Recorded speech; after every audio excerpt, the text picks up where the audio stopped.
I think it's going to be a really good thing for us in a lot of ways. I think it's going to make the space a lot noisier and harder to break through at the same time. AI is going to force us to be more personalized and more human at the same time.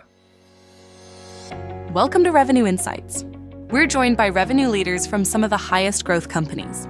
Together, we explore how they built their revenue teams, the journeys they've been on, and the lessons they've learned along the way.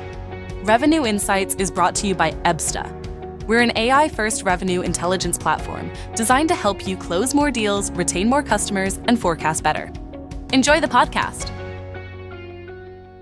Hello, everybody. On today's episode of the Revenue Insights podcast, we are thrilled to have Kyle Morden, a seasoned sales executive with over 20 years of experience in driving success and ROI for businesses in the IT and cloud-based solution space. Currently, Kyle is the Vice President of Sales at HiHello, where he's leveraging his extensive experience to help teams and businesses streamline their digital identity management. Kyle's previous experience includes senior roles at OpenAI, AnyVision, and Motorola Solutions, where he honed his expertise in building high-performing sales teams and strategies. Kyle is here today to discuss his journey and share insights on how he's engaging with prospects and customers in the evolving digital-first landscape. Welcome to the show, Kyle. Thank you for having me, Guy. It's a pleasure to be here. I'm really pleased to have you on the show. Kyle, you had quite a diverse career, it's fair to say, ranging from IT solutions to cloud-based services. Can you tell us a bit more about your journey into the sales leadership space and what drew you into your current role at HiHello? Yeah, absolutely. I'll start from kind of the very beginning because I think it was the foundation for me that drove me towards sales and helped me kind of build myself to where I am here. So my first role was a company out of Chicago called careerbuilder.com, selling job advertising, very much your textbook, like boiler room, inside sales, outbound, cold calling machine, right? 120 a day, set 5, run 2. One of those that really kind of taught me the importance of persistence and building strong habits to find success. But it also really kind of taught me how that can translate into the character that they can evolve from, learning and going through some of those really challenging roles. And then, like, more than anything, it taught me that in order to build a sales team that is that large, you have to have structure and process. But at the same time, I walked away from it knowing that, like, in order to build really kind of high quality sales teams, you got to leave a little autonomy in the process to kind of innovate and iterate. So that role led me into a consumer products good company called the Chamberlain Group. Spent some time there really learning the role of field sales. That really shaped me as a leader in the sense that I got my exposure to my first like influential, impactful sales leader there. Had one of those really just like salt of the earth, kind of hard nosed, but like hard love sales leaders there. A guy named Bob Rainey, wildly passionate about his team's success, but also would go to the end of the earth to defend them. And very zero politics, full transparency. But what I remember taking away from him was that when you're a leader like that, people will do almost anything, right? And when those leaders believe in their team, it's pretty contagious, and the team believes in those leaders. And that led me into the Motorola Solutions role that you mentioned. This was kind of your textbook, really high growth, high turnover software startup. And that was really where I learned the importance of, really drilling down to what is valuable, valuing your own time, qualifying out. And I think it was really quick for me to understand the importance of the difference between being busy and being productive. We had a lot of folks on the team that had full calendars and were still missing quotas, and quotas went up every year. And I realized that, in order to be successful, productivity is what matters most, and busy can just be a byproduct of that.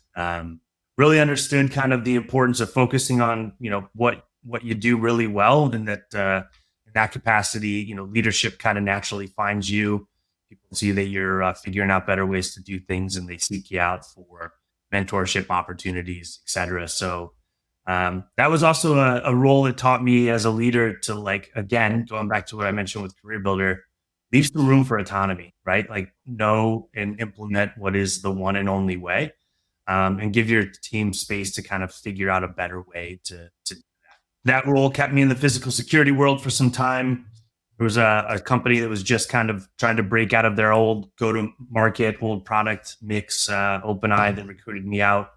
And they were really in this process of pivoting to a cloud-based SaaS solution. Didn't have a team that had sold that historically, was selling to kind of a different part of the market in general. And I came in and really helped them build out a different team, different set of skills, different go-to-market motion. And really that's where I learned kind of the importance and the value of like building teams, hiring for character, teaching for skill. And then between that and my role here at HiHello, I went and joined the esteemed crew at the Kellogg School of Business at Northwestern University. Got some exposure to leadership at a strategic level, right? 30,000 foot view. What does it mean to help your team kind of see the path forward and really charting up the best course for your team and for your company. Taught me a lot about collaboration and leadership, making sure that the other stakeholders within your organization know how to support sales success. And then joined HiHello here recently, simply because they had a solution that seemed really, really interesting and was solving a problem that I don't think I'd ever thought about in the past. And in my experience, kind of some of the most successful solutions are the ones that solve those really simple problems, right? And so I hadn't thought about if there was an issue with paper business cards ever in my career. It was just something that we all do. But I started looking at the space, started thinking about my own personal experience with digital transformation, and really kind of thought about how many things I do on my phone that used to be in my wallet historically. Whether it's mobile payments, unlocking my car, scanning into my gym. And I saw a future here where, look, there's probably not going to be a world where we carry around a wallet just for paper business cards, right? When everything else is living in our digital wallet. So join the team here. Really excited about the mission to redefine what networking and contact management looks like. Really looking to kind of be the DocuSign for. A fascinating journey. So much to unpack there, Kyle. I think what I'm hearing is you never stop learning. And I think that, first of all, having an inspirational leader in the early days really got you on your journey from what you said. And then continuing that learning journey, uncovering the fact that just because you're busy doesn't mean you're productive. And then continuing on that learning curve to understand that, there's never a one size fit all solution for anything. We need to be flexible, and we need to be customer centric, I suppose, in the way that we operate. So I suppose the takeaway for those listening in that want to get to where you're at is never stop that learning curve. And again, to hear that you in the middle of your career you took time out to continue on that, with that structured learning is fascinating, and of course has now led to the role that you're in right now. Yeah, absolutely. I think it's important to kind of see development and leadership as kind of two ongoing things. You're, there's the experience that you have that you gained kind of on your own that shaped you as a leader, but I think also just really reaching outside of the four walls of wherever you're currently working to learn about how people are doing things, how they're solving problems differently, I think is just as important as. Yeah, I spend a lot of time with sales leaders and sellers themselves, and the most curious ones tend to be the most successful. Asking questions because you genuinely want to know and learn and develop, I think again, even in our organization, that the new sellers that come in and are inquisitive and want to spend time with other departments, suddenly they get a much more rounded view on things, and they're able to support service the customers a whole lot more than just the traditional sellers that ask a few basic questions and then jump into, sit down, shut up, let me show you how the buttons work. It's a completely different approach. Yeah, I heard this a long time ago and it's never left my head, but there's only so much you can learn within the four walls of your organization, right? And there's only so much knowledge that can kind of come in and come out. You've got to take it upon yourself to go stick your head outside and see what else is happening, what other companies are doing, and what other bright people are figuring out, right? That's why formats like this are so valuable as a resource to learn from other people that you don't have the pleasure of getting to work. I absolutely buy into that. So look, you're at the forefront of this kind of acceleration for digital that we're seeing across the whole go-to-market motion. So how do you think that's going to impact sales teams and the way that they interact with their prospects and customers? What do you see the next 3 years bringing us? Yeah, I mean, I look back to where it started, and I think a lot of us are kind of far beyond it already. But look, COVID was a big shift for a lot of us. It forced us into a digital transformation and a digital landscape, whether we were ready for it or not, right? And I think a lot of organizations they did a reactive triage level of alignment, and they got through it. And they were focused on keeping the lights on and surviving. And I think as COVID opened back up, we kind of slowly entered back into in-person. There was a mix of virtual, but I don't think a lot of us have really kind of stepped back and taken inventory of, hey, are we where our customers want us to be now? How has COVID really permanently shaped the landscape? And how are we actually engaging with customers, and are we doing it optimally, right? And I think when you take into account kind of what got us here and then where we need to go in the next few years, I think it really is evident that we can do a lot better, right? Is that we evolved from this place of let's meet in person, let's exchange contact information over a conference table or over a dinner, and I'm going to take that home with me physically, to I'm doing more than half. If you're in tech or SaaS, it's up to 75% of our selling is done in virtual meetings, right? We do these virtual events. The amount of in-person is really kind of shrunk, but how are we ensuring that these teams that we invest so much in the way of resources in are capturing those contacts? They are capturing those leads and those engagements and making sure that we are selling as efficiently as we could be, historically. And so I think when I think about kind of this virtual and digital transformation, it is, have we replaced all of those touch points that were historically in person with digital equivalents? And I think most organizations that I speak with tell you that they haven't, right? And if you're meeting with a lot of people virtually, how are you exchanging contact information? And I think most people that you would ask, they'd say, if somebody got that invite forwarded to them, I might go see if they're on an email chain or if their email's in that invite. But what if I gave you a QR code on that virtual invite?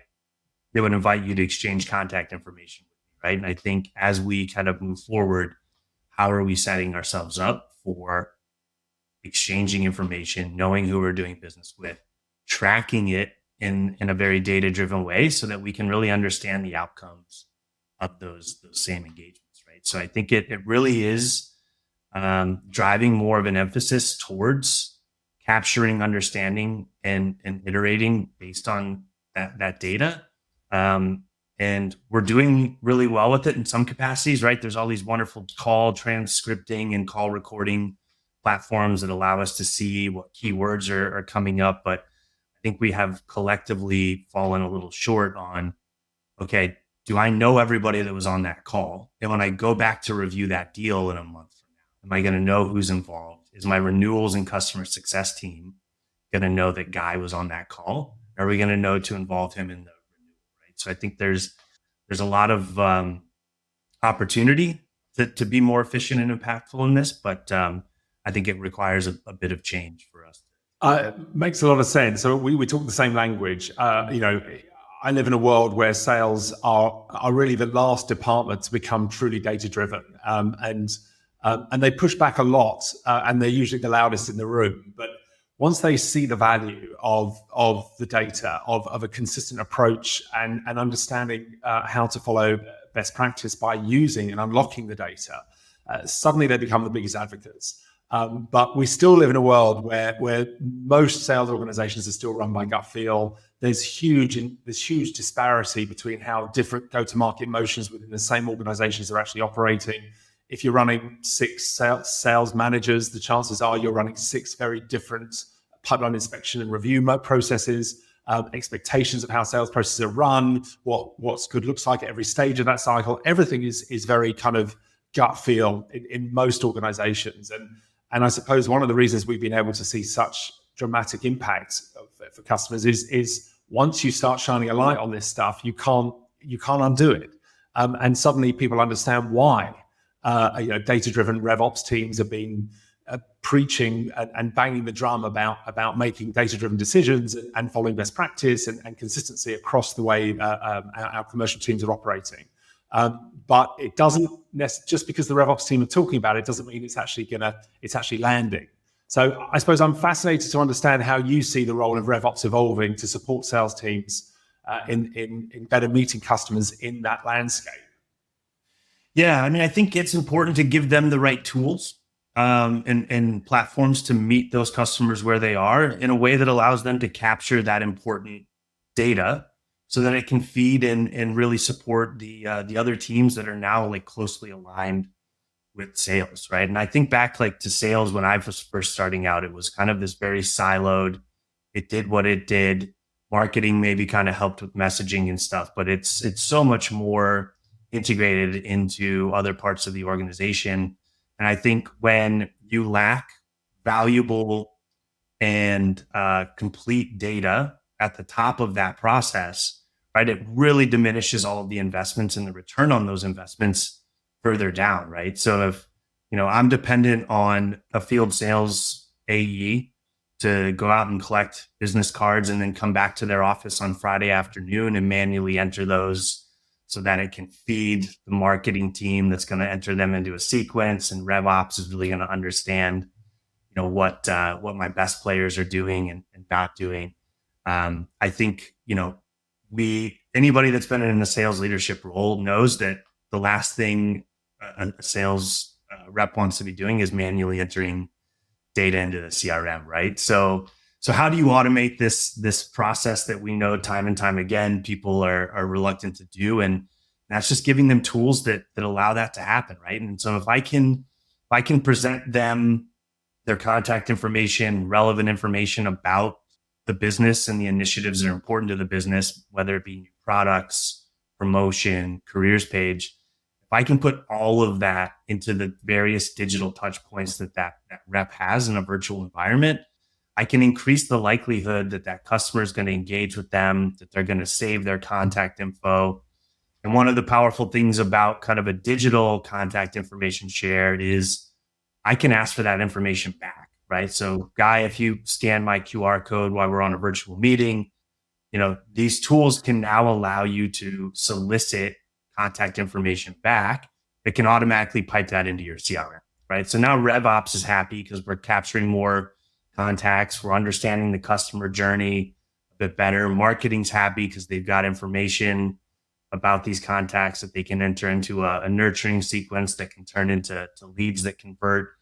And, you combine that with the technology around enriching that contact data through AI and getting things that traditionally you wouldn't be able to pull off of like a traditional contact exchange.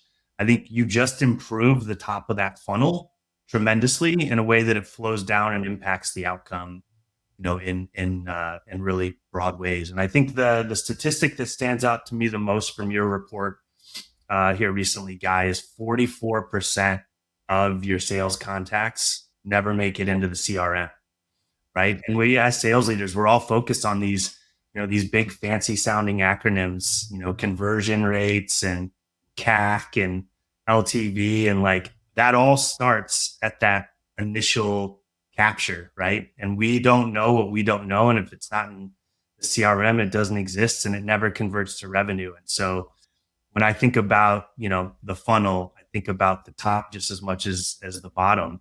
And I think by giving sales teams better tools to engage with your market better, that's how you improve that bottom outcome. It's got to be solid at the top. We'll return to the episode in a moment.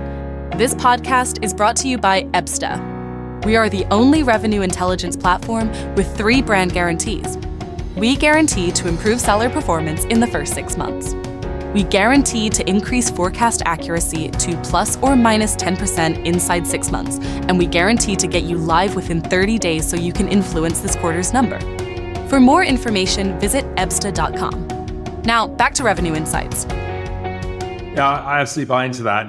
If you've got 100 sellers all running a dozen sales processes every month, there's just so much data there, and it's very difficult to really understand what's moving the bar for different types of sales cycles. And if you don't have the consistent data, very, very quickly, it becomes impossible to actually do the analysis. And there's so many examples of that. And not only does capturing the data consistently mean that we can actually report on it, we've now got the insights we need to understand what the difference is, what are A players doing differently to the B players, or which personas they're engaging with at different stages of the sales cycle, so that we can raise everyone's game and make the best practice the standard practice. But also the hidden benefit here is, of course, if you've got, not only is it fantastically consistent if the AI is now responsible for this admin task, because guess what, she's a really good at admin, while not so good at building relationships, which is where our sellers lie, but also it frees them up. So not only is the data now 10 times more productive and consistent, and it delivers the leadership team that certainty that the data is usable and can be relied upon when we're trying to do proper analysis, but also, looking at the data, the difference between top and bottom performers now is the top performers are spending twice as much time selling every day. And so, it reminds me, the reason I was able to be a consistent top performer wasn't because I was more talented than the other sellers. I just worked harder. I just got in earlier, and I had more conversations. I had more engagement, and it yielded better results. And so if we can not only feed the leadership with consistent data so that they can make better decisions and understand what will help things run faster, but at the same time, take away the admin burden from the sellers. Now, we've got to, as leaders, we've got to help our sellers use that free time now in a productive way. But very quickly, if they understand what good looks like, it becomes much, much easier for them to A, replicate it, and B, not be distracted by admin that they were never very good at in the first place. Yeah, I love that. I mean, I think like good sellers want to be selling, right? And they begrudge admin tasks. And so how can we give? I mean, that's highly valuable time, especially for your top 20% of sellers, knowing how much revenue they bring in per day, per week, per hour. So you want to give them that time back, right? I don't want to have a really good seller spending 2 hours on a Friday afternoon entering stuff into Salesforce. They could just be automated, right? And so let's give them that time back. Let's empower them to go focus more on selling. And yeah, you can certainly solve that two ways, right? You can ask them to go work more hours a week, right? Or you can deploy tools that really just help you kind of get to the meat of the problem and the understanding much sooner. So I think, by giving your sellers that time back and automating that for them, you also improve kind of your visibility and insights into what your team is doing, right? And when I talk to sales leaders that are focused on growth for the year, which is just about everybody, right? There's growth organically within your existing accounts and book of business, but I think a lot of people are focused on acquisition-based growth. How am I taking business from my competitors? And I think the only way that you do that is you get out and you talk to new and different people and more people. So how can I, as a sales leader, understand, are we on target and on track to that acquisition-based growth, unless I see a lot of net new contacts with a lot of net new activity, right? And I think the other thing that you said that really resonated with me is like, we used to operate by this kind of intuition and gut-based feeling as sales leadership is. Yeah, look, I know what my good sellers do, but it was always kind of the difference between a good sales leader and a bad sales leader is how well did they communicate that to the other team and replicate that across kind of their B and C players. And I think as we become more data centric and we can capture all this information in these virtual environments, that's just going to help us as well, right? Is like we can point to very concrete correlated variables in, like you mentioned earlier. Look how many more contacts are in their deals. Look how much more engagement is happening in their deals.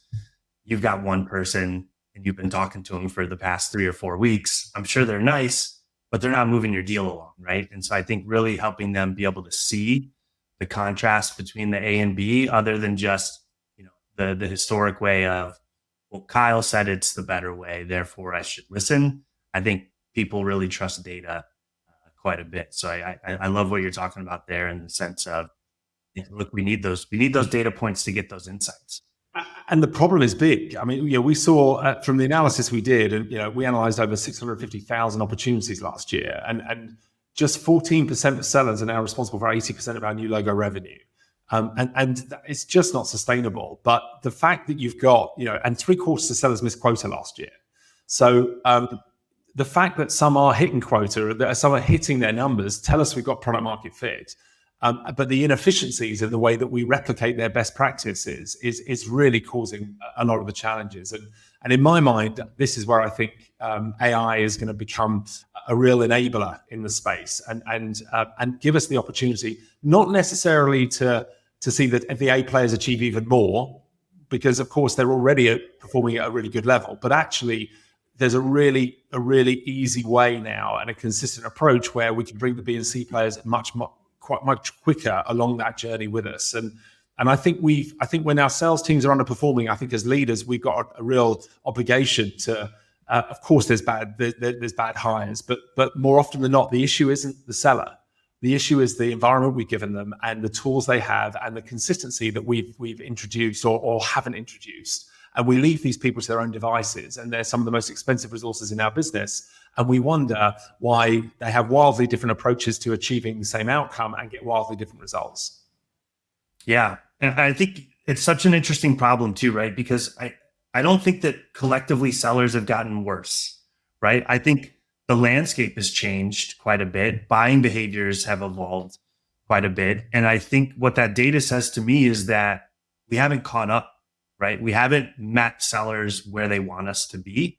Now, some of our more outside the box team members they figured it out, and we can go learn from them. And that's a quick kind of shortcut to figuring that out. But I think it's, when I see that data, it really kind of gives me pause and makes me reflect on, okay, what are we missing, right? Because I don't think, the world of selling got worse overnight here, but yeah, there's certainly a problem there. And I think it is, have we met sellers where they've evolved to as quickly as they have, right? And I think we're as sales leaders, we're so held on to these tried and true methods, and nobody wants to go kind of change overnight because that's risky.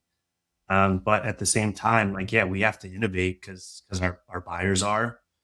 Well, we also have access to technologies and tools and systems and processes that just weren't exist before. And I think one of the takeaways I'm taking from today's session is that our sellers haven't got worse, but the data is suggesting that the outcomes they're achieving are diminishing. So it's our fault as leaders.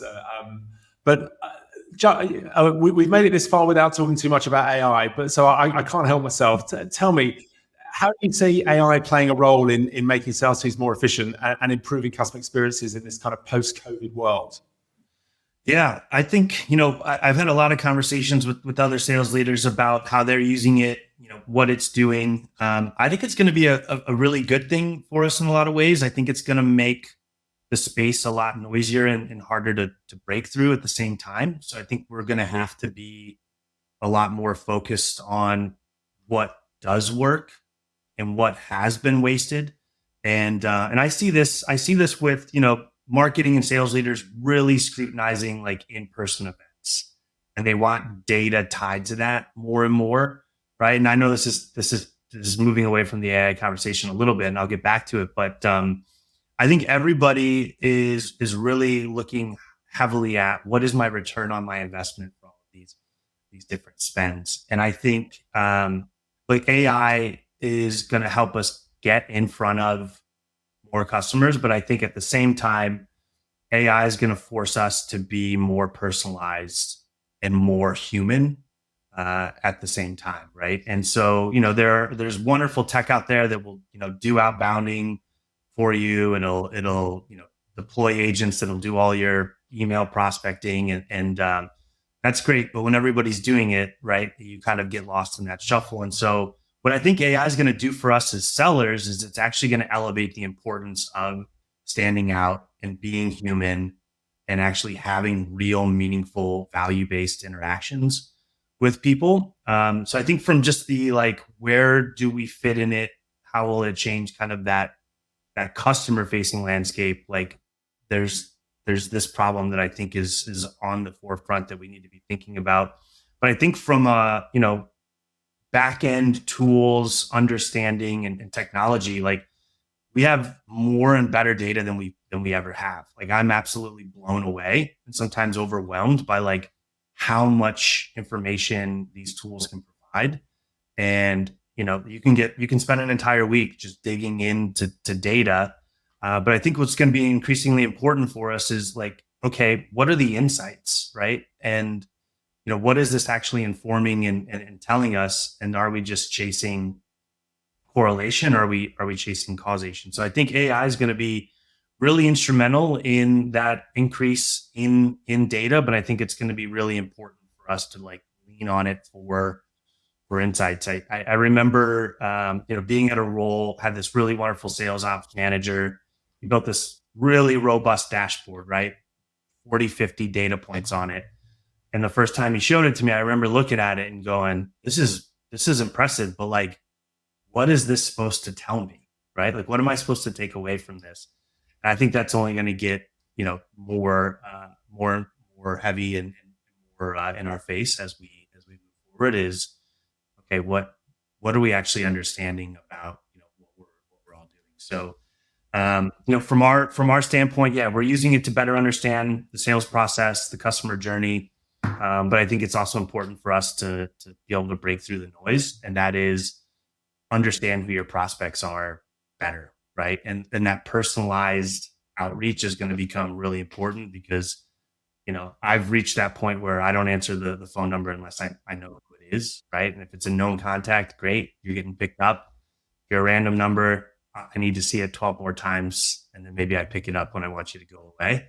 But yeah, so how do we, when we were changing contact information, how do I get more information about Guy, right? Without actually manually going out to the web, looking at your LinkedIn, getting your title, getting your company. So, for us, we're looking at using AI to really enrich those exchanges so that when, we do go out to reach out to each other, I might be able to reference a LinkedIn post that you made, right? Or talk about something related to your title or your role. So I think that's where AI is really going to kind of change the landscape for networking and contact exchange. Is how can it inform you better and more about who you just met? Yeah, I mean, a digital business card isn't limited to the size of a Post-it note, right? You can have all sorts of content and available information about. There's no limit on what information can be shared. So I can certainly see the direction of travel from that perspective. I think for us, we're much more focused on kind of once a customer's entering a sales cycle, and one of the things, if I think back at the most game-changing AI features we've introduced recently, we have our own call recording technology, but in reality, lots of businesses are already using a recorder, and so we opened it up about 9 months ago so that we don't care which vendor you're using for your call recording, but we can actually digest the last year's worth of call recordings associated to deals that closed, won, and lost. And what's been fascinating, just by introducing the ability to go back through deals that you thought closed, lost at a late stage, but actually analyzing at scale all of the discovery calls for the last year, you suddenly see that certain sellers that are having a problem at late stage maybe never actually qualified the customer correctly in the early stage, and consistently might be really good at the med but bad at the pick, or whichever parts of the qualification they're not filling out. And I think, again, only now do we have the technology where you could, it was a breakthrough when we could watch back sales meetings. I mean, it wasn't that long ago where sales meetings just weren't recorded. And then all of a sudden it was a breakthrough, and sales managers loved the fact they could watch back and coach them on an individual call. Well, we can now coach on thousands and thousands of hours of calls in one go.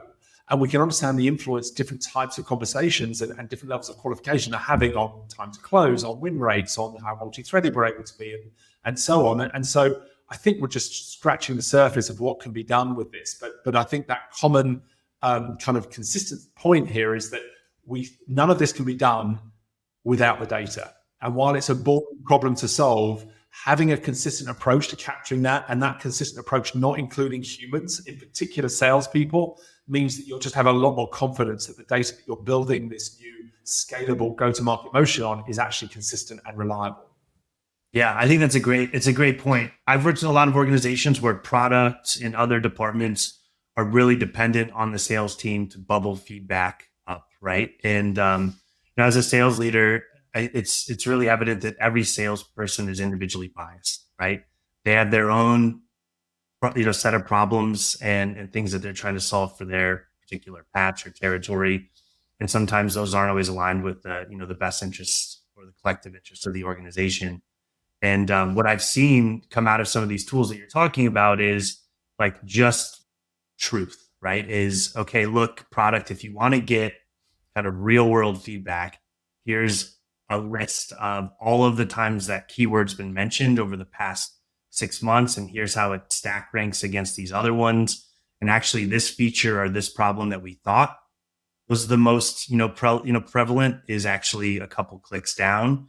And I think that level of kind of insight, to your point, is going to really accelerate how quickly we kind of can learn and react to the market, whether it's for the purposes of guiding sales teams or guiding, the departments that roll up into sales teams like product and marketing. But we're certainly seeing kind of how quickly those insights can be gleaned without the manual reporting and meetings and conference calls around soliciting that feedback. So I'm with you. It's wild how quickly that stuff is moving, but how quickly we can understand what's working and what's not, where it's breaking down in the process, is wildly important.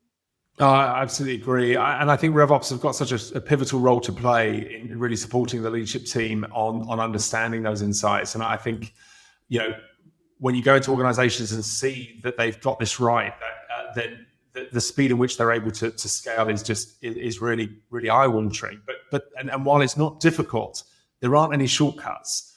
You have to start by fixing the data. Then you have to turn that data into insights. And then that becomes your benchmarks. And only then are you ready for change.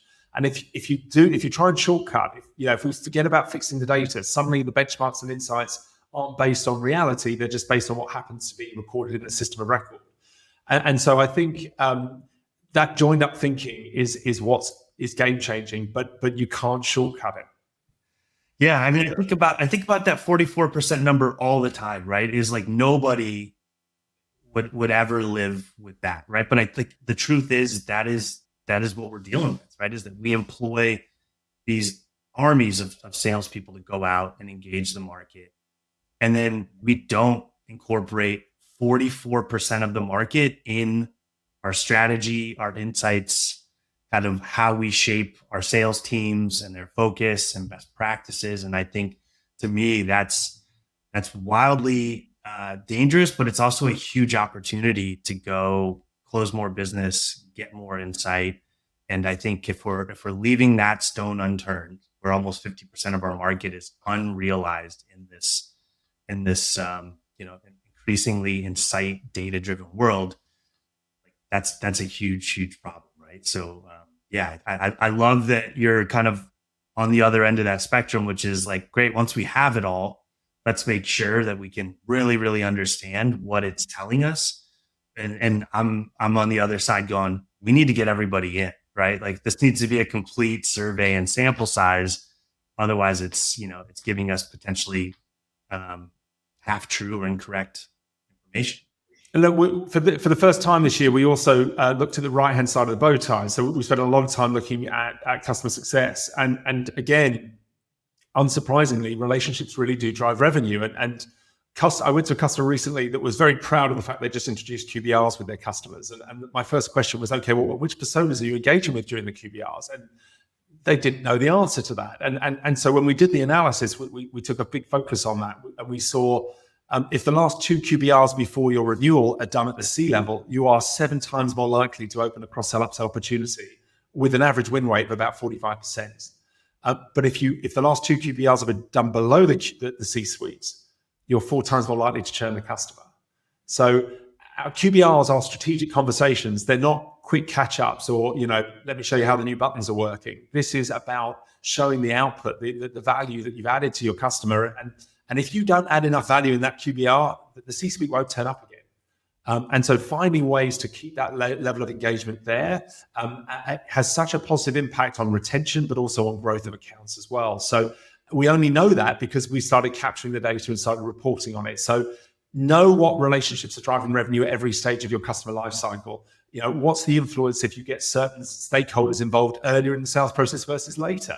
And how multi-threaded do you need to be at each stage? And how many days do you want to spend in stage before you decide that this is unlikely to close as one? And there are so many different types of insights, but if you don't have the data, you can't even start it. You're not even at the races. So I think we've reached a positive kind of consistent view on life there. But as we start to think about wrapping up, Kyle, and given your extensive experience, maybe there's one or two things you've learned over the years that have been critical to your success in leading sales teams that you can share with us. Yeah, I appreciate the time today here, Guy. It's been a wonderful experience. Look, I think for me, what I've learned about sales leadership is just how important empathy is, right? Whether it's having been in the role yourself, understanding kind of the challenges, the headwinds that exist, being able to put yourself in the shoes of your rep who might be dealing with those challenges. But I don't think you can be a good leader until you can really understand what problems are, and really kind of how your team is viewing those. So for me, like I've always viewed leadership as a combination of tactical and strategic. I think one of the point of today's conversation is you have to be in tune with what's happening at the ground level and what problems exist in order to be able to help your team solve those. And I think the other thing I've learned kind of through, a lot of bumps and bruises is like, don't assume that your team knows what you do. Sure, there's insights that you might glean. They might seem obvious. But I've been surprised time and time again that, if you're not telling them kind of what you're learning and what you're uncovering, you can't expect, them to know. So I've always viewed my job as, like we discussed at the beginning, it's constantly learning, constantly evolving, constantly sharing. And that's the only way that we continue to kind of go out there and understand and win and do better. And as a result, I think like leadership very much for me has been, the traditional kind of player coach role. And I think that is important in this really rapidly evolving landscape. When we see numbers like 14% of sellers are accounting for most of the revenue, or this increasing percent is not hitting quota, that to me says we got to get closer to the ground and understand how we can do better. And I think you have to walk a mile in their shoes before you can really understand how to come in and tell them to do it better. So for me, I think leadership is always boiled down to empathy, understanding, whether it's the customer level or the sales team member level. Like if you don't have that clear understanding of what we're out there doing, you're flying a little blind. And I think that's essentially what we spent the last 40 minutes talking about is like, it's dangerous to fly blind, and the more information you can have, the better you can offer directions. Yeah, and if you are, then the chances are your competitors aren't, and they'll start accelerating away from you pretty quickly. Listen, Kyle, really enjoyed the conversation. Really excited to share the time with you. If people want to get in touch with you, Kyle, how do they go about doing that? Yeah, so they can always contact me on the HiHello platform, of course, but they're welcome to reach out if my email is available on this, or my LinkedIn profile as well. I believe in the value of networking, as kind of indicated by the career choice that I've made. But I'm always happy to chat with other professionals, share ideas, work through problems together. I think the power of networks is the difference between average and great. I believe you've recently joined the Pavilion community as well. So I'm sure we're going to see each other in person at an event real soon. I did. Yeah. Look forward to meeting you in person, Guy. I look forward to connecting with more of that community. This has been an absolute treat. Thanks for having me on the podcast here today. And well, thank you for sharing. Really, really enjoyed the conversation. And thank you very much, Kyle. And thanks for joining. All right. Thanks, Guy. Thanks for listening to Revenue Insights from Ebsta. If you want to learn more from some of the brightest minds on how to predictably and efficiently grow revenue, then subscribe to our newsletter. We'll deliver actionable insights straight to your inbox. Go to ebsta.com/newsletter. See you soon.